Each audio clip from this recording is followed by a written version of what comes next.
أعوذ بالله من الشيطان الرجيم بسم الله الرحمن الرحیم.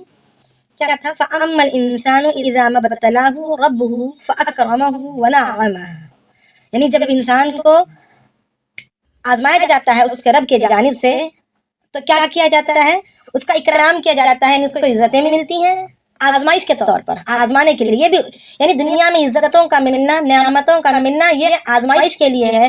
ہمیں خوش ہو جانا نہیں چاہیے کہ اللہ نے ہم پر بڑا فضل کیا. آج بڑے بڑے عمارتیں بناتے ہیں اور باہر لکھ دیتے ہیں ھذا من فضل ربی، ہے نا؟ تو یہ ھذا من فضل ربی ہے یا یہ انسان کی آزمائش کے لیے ہے، یہ اللہ ہی جانتے ہیں. ہاں، یہ اللہ کا فضل اس وقت ہوگا جب نعمتیں بندے کو جب نعمتیں مل رہی ہیں اور عزتیں بھی مل رہی ہیں تو بندہ اللہ کا شکر ادا کرے، اس کا احسان سمجھے، اس کا فضل سمجھے اور اپنے سر کو اور مزید نیچے جھکائے اور یہ کہے کہ ہم بالکل قابل نہیں تھے، بس اللہ ہی کا انعام اور احسان ہے کہ اس نے ہمارے باوجود ہماری نااہلیت کے اللہ نے ہم پر کرم کیا. اور ڈرے اس بات سے کہ جیسے صحابہ ڈرا کرتے تھے کہ نعمت جب فتوحات کا جب سلسلہ شروع ہوا اور فتوحات کا جب دور آیا تو صحابہ ڈرتے تھے کہ ہمارے اعمال کا بدلہ اللہ پاک میں دنیا ہی میں دے کے ختم نہ کر رہا ہو، یعنی اس طریقے سے ڈرتے بھی رہے ہیں. تو یہ اگر یہ والی بات ہوگی اور یہ والی کیفیت ہوگی تو پھر ضرور بضرور اس کے لیے وہ فضل ربی ہوگا. اور اسی طریقے سے فیقول ربی اکرمن، یعنی تو بندہ کہتا ہے کہ میرے رب نے میرا اکرام کیا. واما اذا ما ابتلاه، اور جب اس کو آزمایا جاتا ہے فقدر علیہ رزقہ، تو اس پر رزق کو تنگ کیا جاتا ہے. فیقول ربی اہانن، تو وہ کہتا ہے بندہ کہ میرے رب نے میری تذلیل کی، میری ذلت کی، میری اہانت کی. تو حالانکہ یہ بات بھی ہے نہیں. تو اللہ تعالیٰ یہ آگے فرما رہے ہیں کہ کلا، یہ بات ہرگز نہیں ہے. بل لا تکرمون الیتیم، مگر ہاں تمہاری ذلت، تمہاری اہانت کی ایک وجہ یہ بھی ہے وجہ کہ تمہارے اعمال ہیں. تمہارے اعمال کے بدولت اہانتیں ہوتی ہیں، ذلتیں ہوتی ہیں. جیسے قوم سمود کے ساتھ ہوا، قوم عاد کے ساتھ ہوا، فرعون کے ساتھ ہوا، ہوتا ہے. مگر ہر تنگی اور ہر نعمت فضل ربی یا اکرام ربی یا اہانت ربی نہیں ہوگا. تو اب آگے اللہ پاک فرما رہے بل لا تکرمون الیتیم، بلکہ بات یہ نہیں ہے، بلکہ بات یہ ہے کہ تم جو ہے یتیموں کی عزت نہیں کرتے ہو، یتیموں کی عزت نہیں کرتے ہو. یعنی یتیم کے ساتھ حسن سلوکی کرنا، اس کے مال کی حفاظت کرنا، اس کی دیکھ بھال کرنا، یہ تو اپنے جگہ پر کرنا ہی ہے جس کا اللہ رب العالمین نے پچھلی صورتوں میں ہمارا تذکرہ کیا اور ہم پڑھ کر آئے ہیں. اب یہاں پر خصوصیت سے تکرمون الیتیم، یعنی یتیم کی عزت کرنا، اس کا اکرام کرنا، یہ الفاظ کے ساتھ آ رہا ہے کہ اپنے بچوں کے درمیان اس بچے کو ذلیل یا رسوا نہ سمجھو، اس بچے کو حقیر نہ سمجھو، بلکہ اپنے بچوں کے برابری میں یا تو پھر اس اپنے بچے سے بھی بڑھ کر اس کو سمجھنا چاہیے. کیونکہ اللہ کے نبی علیہ السلام نے فرمایا ہے کہ جو کوئی یتیم کی ساتھ حسن سلوکی کرے گا، اکرام کرے گا، اس کی پرورش میں بڑی اچھی طریقے سے کوششیں کرے گا، میں اور وہ جنت میں اپنی شہادت کی انگلی اور اپنی درمیانی انگلی بتلا کر کہا، دکھا کر کہا کہ اس طرح ہوں گے، یعنی اتنے قریب ہوں گے، اتنی بڑی فضیلت ہے. تو اللہ رب العالمین یہاں پر اسی کی تعلیم دے رہے ہیں اور یہ کہہ رہے ہیں کہ تم لوگ جو ہے یتیموں کی عزت نہیں کرتے ہو. وَلَا تَحَاضُونَ عَلَىٰ طَعَامِ الْمِسْكِينِ، اور نہ ہی مسکین کے کھلانے کی ترغیب دیتے ہو، یعنی خود کھلانا تو دور کی بات، خود تو کھلاتے نہیں مگر کسی اور کو کھلانے کی ترغیب بھی نہیں دیتے. یعنی مراد یہ کہ اگر اپنے پاس اتنی حیثیت نہ ہو کہ یہ مسکین کو کھلا سکیں، مسکین کے حاجتوں کو پورا کر سکیں، تو کم سے کم اتنا تو کر سکتے ہیں کہ کسی اور کو اس کے کھلانے کی ترغیب دے دیں. وَتَأْكُلُونَ التُّرَاثَ أَكْلًا لَمًّا، اور تیسری خصلت بدترین خصلتوں میں سے جس کی وجہ سے ذلت اللہ پاک دنیا میں بھی دینے کا ارادہ کر رہے ہیں وہ یہ ہے وَتَأْكُلُونَ التُّرَاثَ أَكْلًا لَمًّا، کہ تم کیا کرتے ہو، تم کھاتے ہو مردے کے مال کو بھر کر.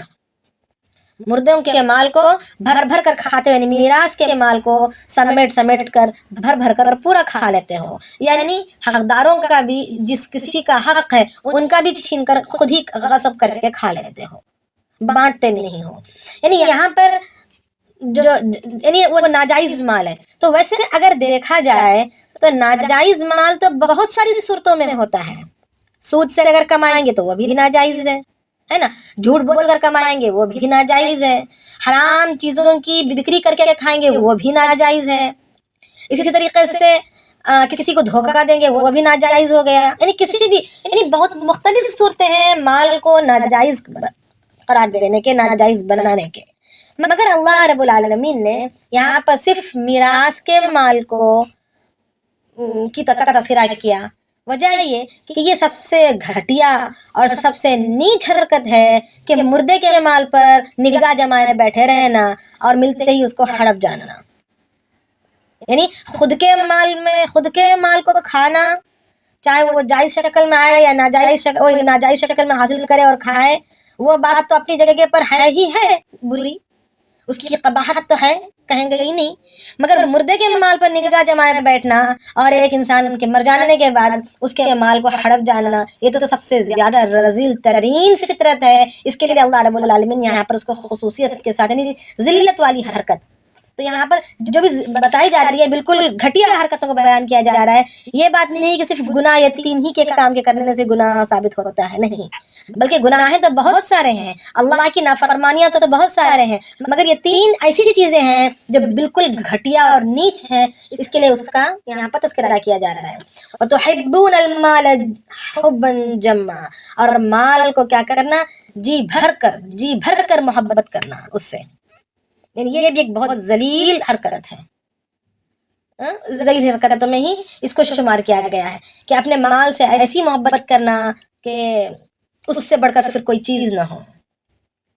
ویسے مال سے محبت کا کرنا کوئی بری بات نہیں ہے، مال سے جب محبت ہوگی تو پھر مال انسان کمائے گا پھر اس کو جمائے گا، تو مال سے محبت کرنے کی کیفیت کیا ہوگی، مال سے محبت وہ کس لیے کر رہا ہے، اس لیے کر رہا ہو، اگر اس لیے کر رہا ہو کہ مال اگر حاصل کرے گا تو اللہ کے راستے میں خرچ کر پائے گا، اپنی ضرورتوں کو بقدر ضرورت اپنی ضرورتوں کو بغیر کسی کے سامنے ہاتھ پھیلائے کے، پریشان ہوئے کہ اللہ کے احکامات کے پورا کرنے میں رکاوٹ ڈالے بغیر اس پر اپنی ضرورتوں کو پورا کرنے میں خرچ کرے، غریبوں محتاجوں یا اپنے سامنے جو بھی حاجت مند نظر آئے اس کی حاجتوں کو پورا کرے، یعنی اس قسم سے اگر نیک کاموں کے کرنے میں سہولت کے لیے اگر وہ مال کو چاہتا ہو اور مال کو حاصل کرتا ہو اور مال کو خرچ کرتا ہو تو اس میں کوئی قباحت نہیں ہے، یہ تو سراسر اجر کا سبب ہے،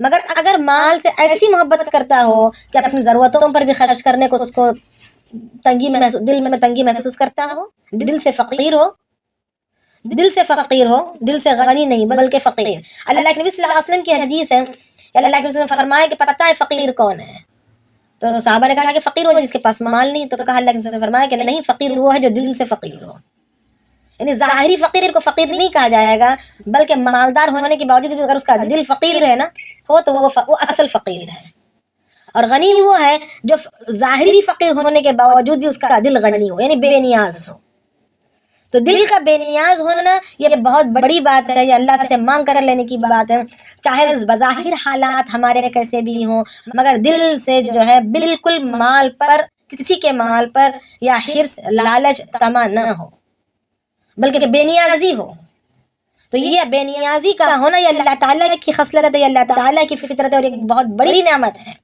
اس کو اللہ سے مانگ کر حاصل کرنا ہے کہ اللہ تو ہمیں دل کا غنیٰ نصیب فرما، اگر دل کا غنیٰ ایک آ جائے نا تو مال کی محبت ختم ہو جائے گی اور ہمیں ہر چیز کا کرنا، ہر ایک کے حقوق کا ادا کرنا ہمارے لیے آسان ہو جائے گا۔ تو اب یہاں پر اللہ رب العالمین مال کی محبت کی نفی کر رہے ہیں کہ وہ مال کی محبت جو انسان جمع کر رکھے اور حقداروں کا حق ادا نہ کرے، اپنی ضروریات کو بھی پورا نہ کرے، اللہ کے راستے میں خرچ نہ کرے، تو اس مال کی محبت کی نفی کر رہے ہیں۔ ہاں، تو آگے سمجھ میں آیا کچھ باقی ہے پوچھنا؟ کسی کو کچھ جی اشکال ہے؟ جی میرے کو پوچھنا ہے. جی جی بتائیں.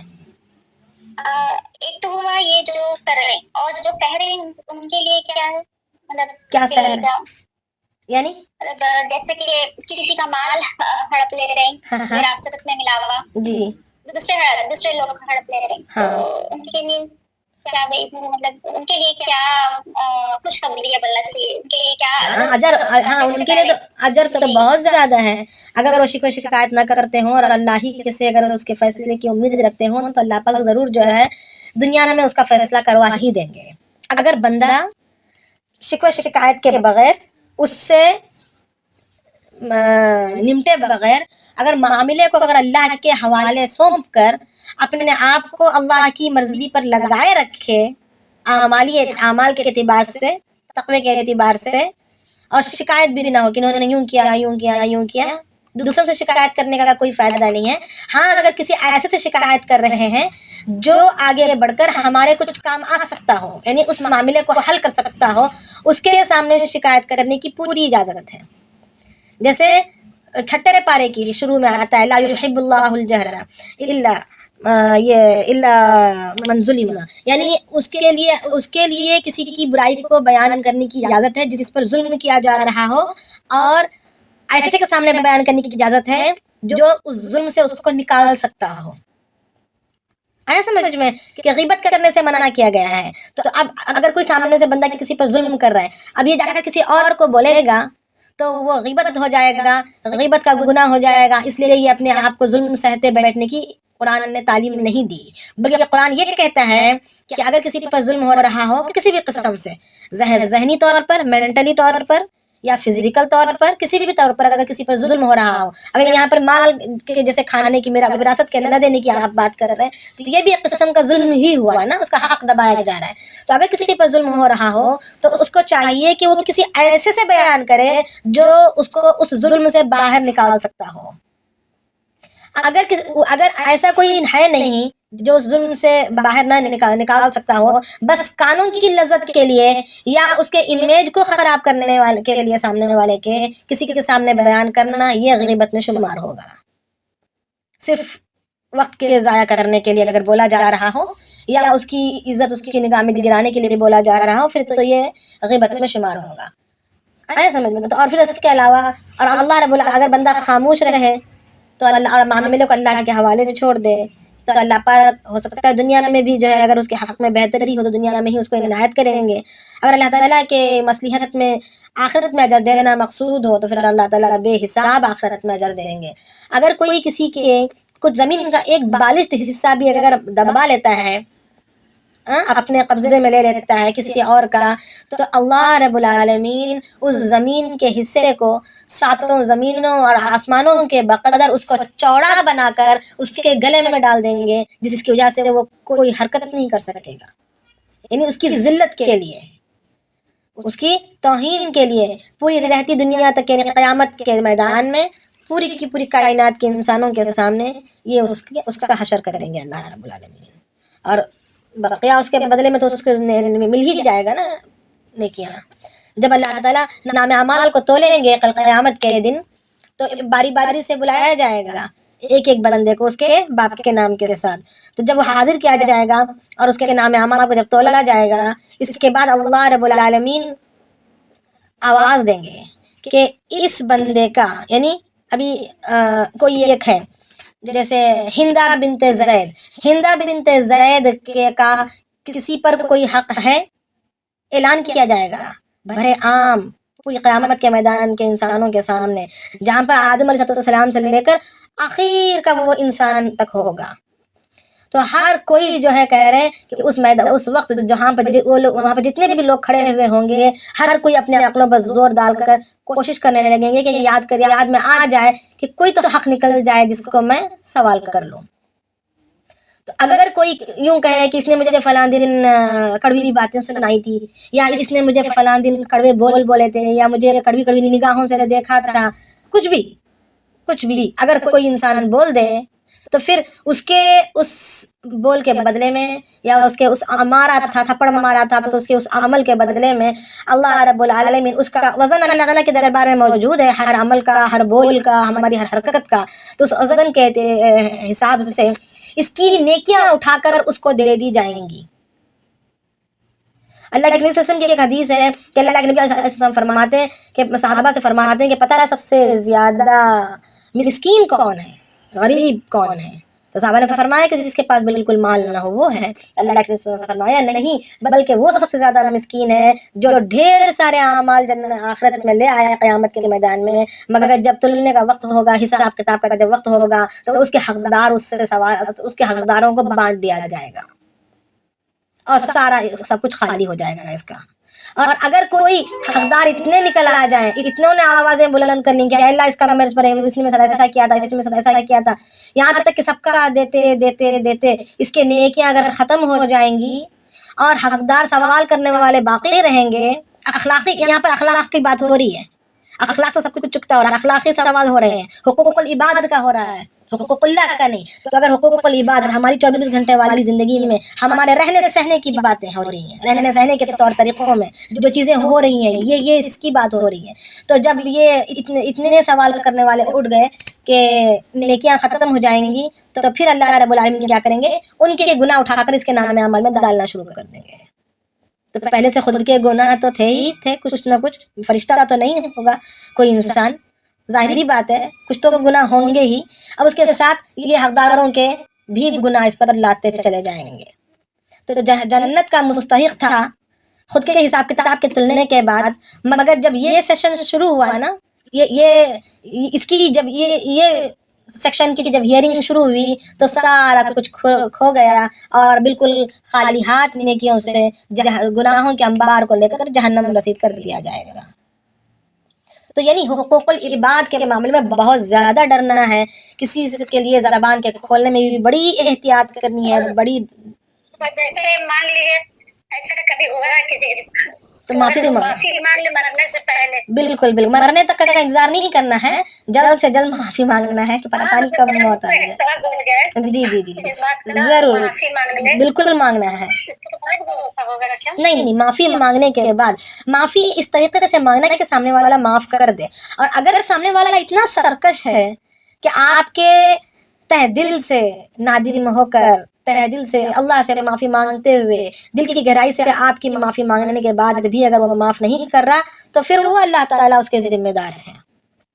مگر اللہ رب العالمین کو آپ کے دل اور آپ کی حرکت سے واسطہ ہے نا. ہمارے دل، اگر ہماری حرکت، ہمارا دل یہ کہتا ہو کہ آئندہ سے میں نہیں کروں گی، بالکل پچھتاوا ہو اور خدا سے ڈر رہے ہوں تو معافی مانگتے جائیں.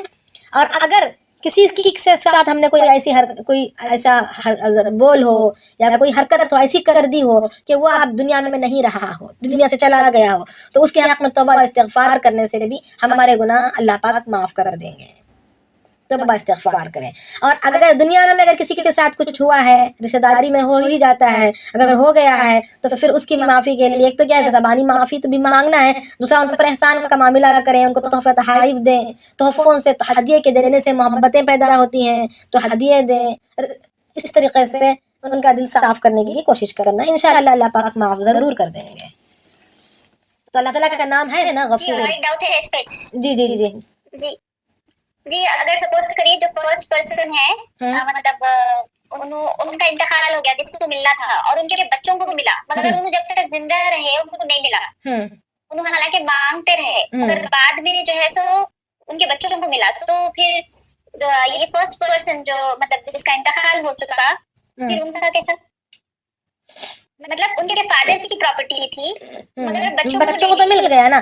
اب فرسٹ پرسن بچوں کو ملی، وہی فرسٹ پرسن کے انتقال کے بعد ملنا تو بچوں کو ہی تھا نا، تو مل گیا.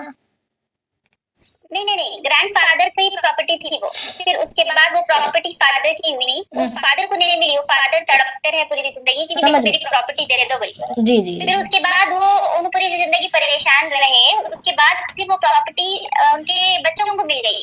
تو انہوں کیا آخرت میں ان کا کیا رہے گا، وہ فادر کا کیا رہے گا کے ساتھ؟